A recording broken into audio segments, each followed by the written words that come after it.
destination, depending on calculation, always know where they are going and go there. They start with the ideal desire of being the parish beadle, and they succeed in being the parish beadle, and no more. A man whose desire is to be something separate from himself succeeds in being what he wants to be. That is his punishment. Those who want a mask have to wear it. But with the dynamic forces of life, it is different. People who desire self-realization never know where they are going. They can't know. To recognize that the soul of a man is unknowable is the ultimate achievement of wisdom. The final mystery is oneself. When one has weighed the sun in the balance and measured the steps of the moon and mapped out the 7 heavens, there still remains oneself. Who can calculate the orbit of his own soul?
Of sorrow. We are clowns whose hearts are broken. We are specially designed to appeal to the sense of humor. On November 13th, 1895, I was brought down here from London. From 2 o'clock till 2:30 on that day, I had to stand on the center platform of Clapham Junction in convict dress and handcuffed for the world to look at. When people saw me, they laughed. Each train swelled the audience. Nothing could exceed their amusement. That was before they knew who I was. As soon as they had been informed, they laughed still more. Ha ha! For half an hour I stood there in the grey November rain, surrounded by a jeering mob. For a year, I wept every day, at the same hour, and for the same space of time. In prison, tears are a part of every day's experience. A day in prison on which one doesn't weep is a day on which one's heart is hard, not a day on which one's heart is happy. Hum, hum, hum, hum, hum, hum, hum, hum. Hum, hum, hum, hum, hum.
Does not help me. I am a born antinomian. I am one of those who are made for exceptions, not for laws.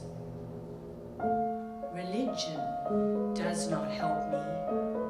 The faith that others give to what is unseen, I give to what one can touch and look at. Reason does not help me. It tells me that the laws under which I am convicted and the system under which I have suffered are wrong and unjust.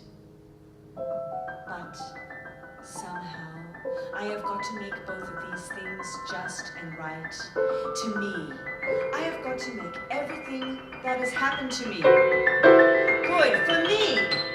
The plank bed, the loathsome food, the hard ropes, the harsh orders, the dreadful dress that makes sorrow grotesque to look at.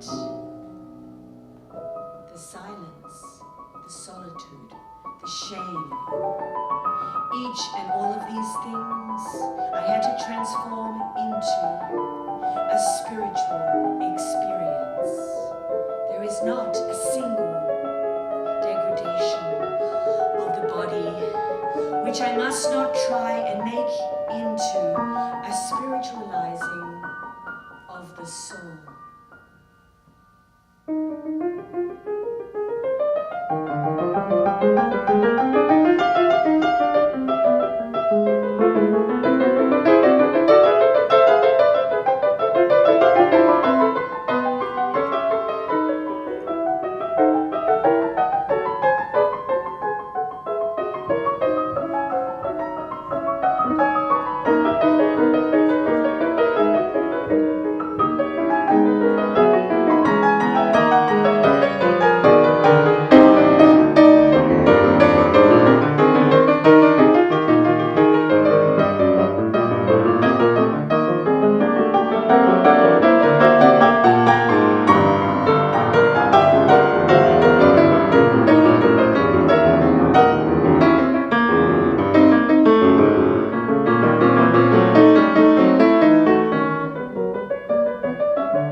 One of the many lessons that one learns in prison is that things are what they are and will be what they will be. Suffering is one very long moment. it. We cannot divide it by seasons. We can only record its moods and chronicle their return. With us, time itself does not progress. It revolves. It seems to circle round one center of pain. For us, there is only one season, the season of sorrow. The very sun and moon seem taken from us. Outside, the day may be blue and gold, but the light that creeps down through the thick glass of the small iron-barred window is gray. It is always twilight in one's cell, as it is always twilight in one's heart, and in the sphere of thought, no less than in the sphere of time. Motion is no more.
We who live in prison, and in whose lives there is no event but sorrow, have to measure time by throbs of pain and the record of bitter moments. We have nothing else to think of. Suffering is the means by which we exist, because it is the only means by which we become conscious of existing. And the remembrance of suffering in the past is necessary to us as the evidence of our continued identity. Between myself and the memory of joy lies a gulf no less deep than that between myself and joy in its actuality. So much in this place do men live by pain that my friendship with you, in the way in which I am forced to remember it, appears to me always as a prelude consonant with those varying modes of anguish which each day I have to realize, as though my life had been a symphony of sorrow, passing through its rhythmically linked movements to its certain resolution.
The memory of our friendship is the shadow that walks with me, that seems never to leave me, that wakes me up at night to tell the same story over and over.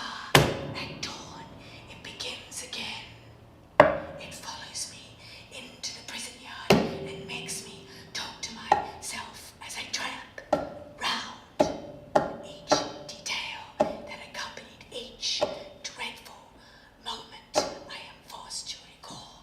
There is nothing that happened in those ill-starred years that I cannot recreate in that chamber of the brain which is set apart for grief or for despair. Every strained note of your voice, every twitch and gesture of your nervous hands, every bitter word, every poisonous phrase comes back to me. I remember the street or river down which we passed, the wall or woodland that surrounded us, and what finger on the dial stood the hands of the clock, which way went the wings of the wind, the shape and color of the moon. Puka muka kaka nika muka puka tuka kapi pika kaka shtuka puka poka coca cloca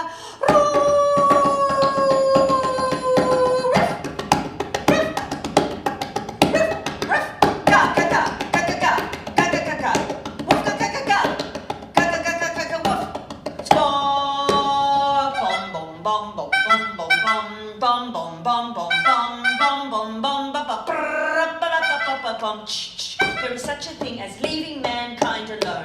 There is no such thing as governing mankind. All forms of government are failures.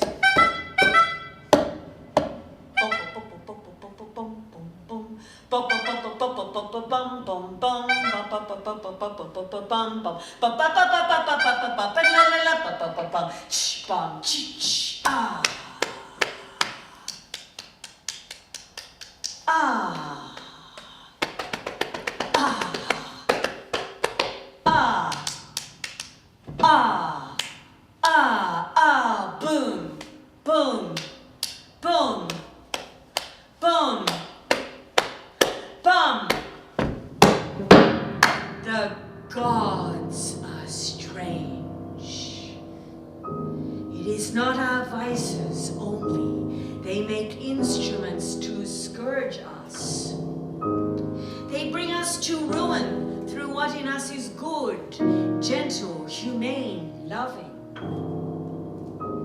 Love of some kind is the only possible explanation of the extraordinary amount of suffering that there is in the world. If the world has been built of sorrow, it has been built by the hands of love, because in no other way could the soul of man reach perfection. Far off, like a perfect pearl, one can see the city of God. It is so wonderful that it seems as if a child could reach it on a summer's day. And so a child could. But with me, and such as me, it is different. One can realize a thing in a single moment, but one loses it in the long hours that follow with leaden feet.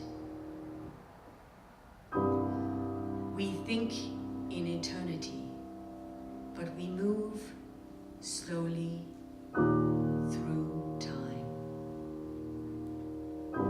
And how slowly time goes. With us who lie in prison, I need not tell again.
hope to live long enough and to produce work of such character that I shall be able, at the end of my days, to say, yes, this is just where the artistic life leads a man.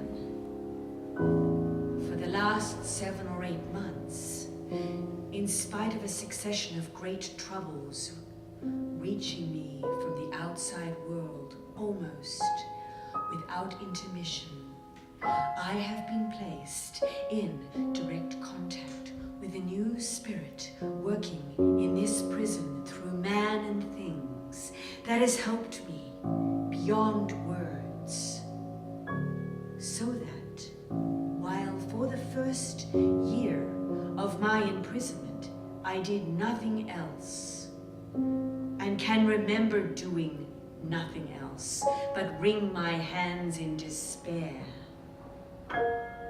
and say, what an ending, what an appalling ending. Now I try to say to myself, and sometimes, when I am not torturing myself, do really say, what a beginning, what a wonderful beginning.